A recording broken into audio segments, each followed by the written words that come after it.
बच्चों के अंदर छुपी विज्ञान प्रतिभा को निकालने के लिए और उन्हें एक बेहतर प्लेटफॉर्म देने के लिए आज कटिहार की महेश्वरी एकेडमी स्कूल परिसर में एक विशाल विज्ञान कांग्रेस अर्थात विज्ञान प्रदर्शनी का आयोजन किया गया। यह विज्ञान कांग्रेस राष्ट्रीय विज्ञान एवं प्रौद्योगिकी संचार परिषद तथा प्रौद्योगिकी विभाग भारत सरकार के द्वारा आयोजित की गई थी। इस प्रदर्शनी में क्षेत्र के 7 स्कूलों के 120 बच्चों ने हिस्सा लिया।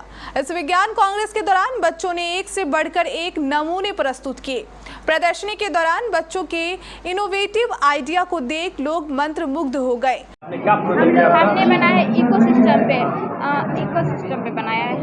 हमने हरियाली के अकॉर्डिंग दर्शाया है। इसलिए दर्शाया क्योंकि आजकल आदमी बहुत सारे पेड़ पौधों को काट देते हैं और हमारा कहना है अगर एक काटो तो 10 लगाओ। इससे हमारा पर्यावरण संतुलित रहेगा, प्रदूषित नहीं होगा, हमें सांस लेने में अच्छी होगी।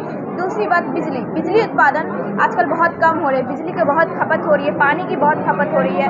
हमें बिजली को बचाना चाहिए, पानी को बचाना चाहिए। बिजली हमारी किस चीज़ से उत्पादन होती है? कोयले से, गोबर से। जिस चीज़ का उत्पादन आजकल कम हो रहा है, कोयले का उत्पादन कम हो रहा है क्योंकि कोयले आजकल मिल नहीं रहे हैं, इसलिए बिजली का उत्पादन भी कम हो रहा है। इसीलिए हमें बिजली की खपत नहीं करनी चाहिए। बिजली की खपत जैसे हमें बचाने के लिए बिजली को कम यूज़ करना चाहिए। जहाँ यूज़ नहीं है उसे यूज़ नहीं करना चाहिए, जहाँ चल रहा है उनको बंद कर देना चाहिए। और इससे जैसे हमारे सोलर पावर है, सोलर पावर इससे अब्जॉर्ब करके इसे वायर के द्वारा इसमें पहुंचाता है पावर हाउस से इसमें मेन बिजली सोर्स में यहाँ पे पहुंचाता है। यहाँ मेन बिजली सोर्स जो है हमारे पूरे इलाके में सोर्स को देती है उधर से। और ये हो गया हमारे कुएँ का, इधर से यहाँ पे हमारे वर्षा का पानी इकट्ठा होता है। वर्षा का पानी यहाँ से हमारे टैंक पे जाता है, टैंक से फिर यहाँ से सप्लाई होकर हमारे नदियों में बह जाता है जो वेस्ट हो जाता है।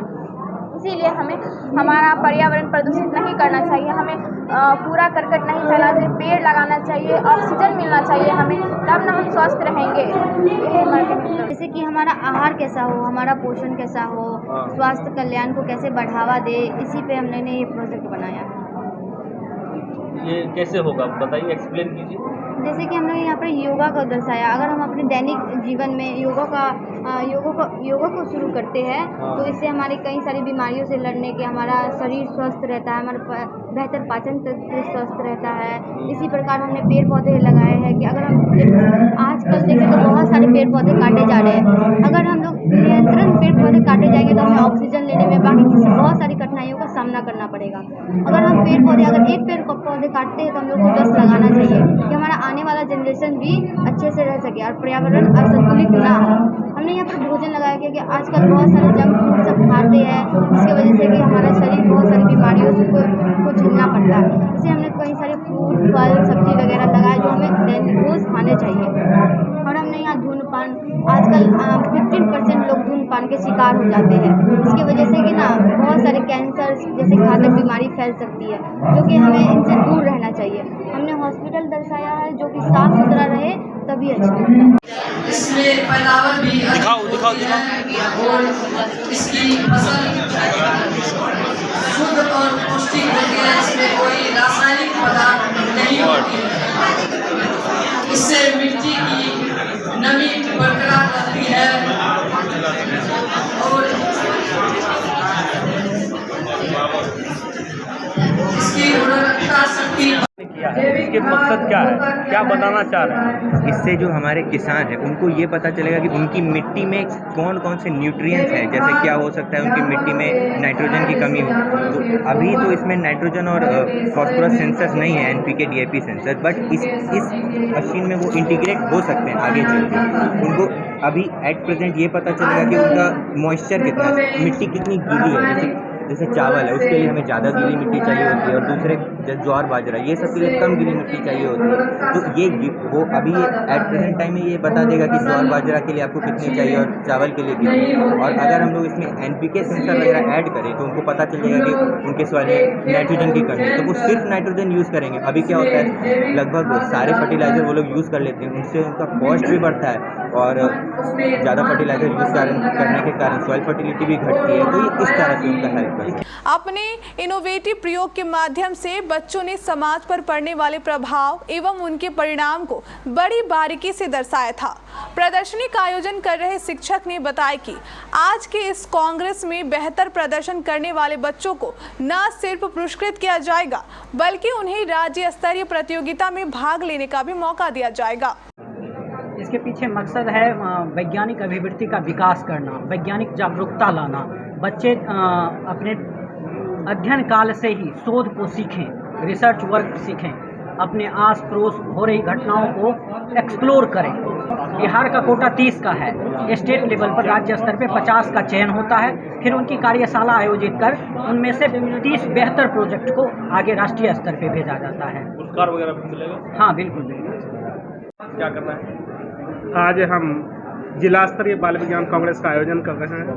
मैं डिस्ट्रिक्ट कोऑर्डिनेटर डॉक्टर अंतरिमा काराधेश्वर हूँ। ये जो स्टेज है बच्चों को अपनी प्रतिभा निखारने का बढ़िया स्टेज देता है। ये प्रतियोगिता जिला स्तर पर, राज्य स्तर पर और राष्ट्रीय स्तर पर होती है। यहाँ जो जितने बच्चे हैं उसमें 10/1 का रेशियो में चयन होगा। यदि 60 पार्टिसिपेंट होंगे तो 6 का चयन करेंगे, फिर ये राज्य स्तर में जाएंगे। राज्य स्तरीय प्रतियोगिता का जो आयोजन होगा वो मधेपुरा में होने जा रहा है। वहाँ से जो बिहार का कोटा 30 है, वहाँ 50 बच्चे का चयन होगा। 50 में से फिर फिल्ट्रेशन होगा, फिर 30 बच्चे वो राष्ट्रीय बाल विज्ञान कांग्रेस में जाएंगे। और पिछले बार कुछ बच्चे का जो चयन हुआ था उसे ये सोसाइटी जो है जापान 6 बच्चे, बिहार के 6 बच्चे, आपको जान के खुशी होगी, 6 बच्चे को अपने खर्च पर जापान घूमने के लिए ले जा रहा है। ये बहुत अच्छा स्टेज देता है। इससे बच्चों में जागरूकता आती है, वैज्ञानिक सोच समझ आती है और आगे बढ़ने का मौका देता है। जो नए मैंने इनोवेटिव आइडिया जो है, बच्चे जो है इनोवेटिव आइडिया देते हैं जिससे समाज और देश को काफ़ी फायदा मिलता है। और इसमें 10 से 17 वर्ष के बच्चे रहते हैं। फिर इसमें जो है 2 वर्ग के होंगे, 10 से 14 वो जूनियर ग्रुप होता है और 14 से 17 सीनियर ग्रुप होता है। रूरल का अलग होगा। कितने बच्चे होंगे, कितना स्कूल होगा? अभी जो है 60 से ज़्यादा 40 स्कूल का रजिस्ट्रेशन ऑनलाइन हो गया है। कुछ बच्चे और आए हैं।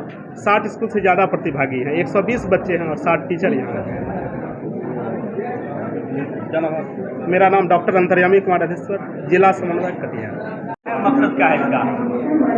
देखिए, ये NCSTC network science for society के तत्वाधान में संपूर्ण राष्ट्र में प्रत्येक प्रांतों में प्रत्येक वर्ष बाल विज्ञान कांग्रेस का आयोजन कराया जाता है। इस वर्ष भी 21वीं राष्ट्रीय बाल विज्ञान कांग्रेस के अंतर्गत जिला स्तरीय प्रतियोगिता का आयोजन इस प्रशाल में किया जा रहा है। और डॉक्टर अंतर्यामी कुमार अधीश्वर जो डिस्ट्रिक्ट कोऑर्डिनेटर हैं, इनके नेतृत्व में और इनके ऑर्गेनाइजेशन के द्वारा, और इसमें कटिहार जिला के सभी कोटि के विद्यालय, चाहे वो राजकीय, राजकीयकृत, अल्पसंख्यक, प्रोजेक्ट और प्राइवेट स्कूल्स के बच्चे भाग ले रहे हैं। और विशेष रूप से इस तरह के प्रतियोगिताओं के आयोजन कराने का उद्देश्य होता है विज्ञान संबंधी जो अवेयरनेस है, जागरूकता है, वो समाज में फैलाया जाए और शोध कार्य के प्रति बाल वैज्ञानिकों और युवा वैज्ञानिकों को बढ़ावा मिले। और जो नवाचार, इनोवेटिव आइडियाज़ कभी कभी छोटे बच्चों में भी उत्पन्न हो जाता है, उसका लाभ देश को और समाज को मिल सके। धन्यवाद।